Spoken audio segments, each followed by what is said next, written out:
Welcome to lesson 13. In this lesson, we will create the database connection class that will serve as the foundation for all database operations in our application.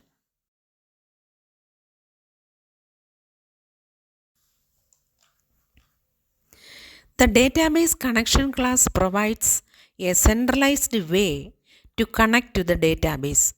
Instead of writing connection code repeatedly, we create one reusable class.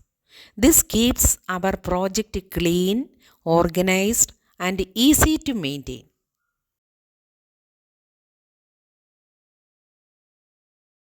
To build the connection class, we need namespaces like system.data and system.data.sql client for database operations, and system.configuration to read the connection string from the configuration file.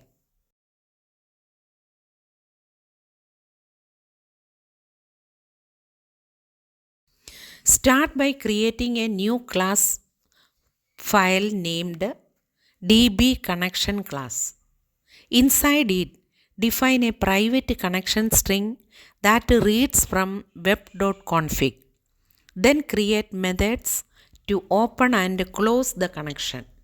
This structure ensures consistent and safe database access. The core methods include getConnection, which returns a SQL connection object, openConnection to open the connection, and closeConnection to close it.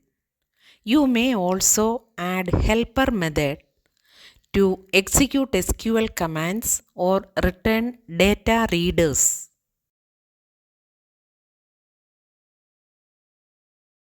Once the class is ready, other parts of your application can call getConnection to interact with the database.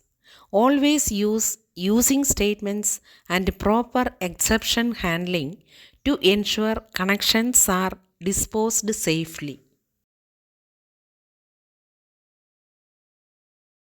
In summary, the database connection class centralizes your connection logic, reduces duplication, and supports all future data operations. It is a crucial building block for a scalable application. If you have questions about building or using the connection class, let us go through them now.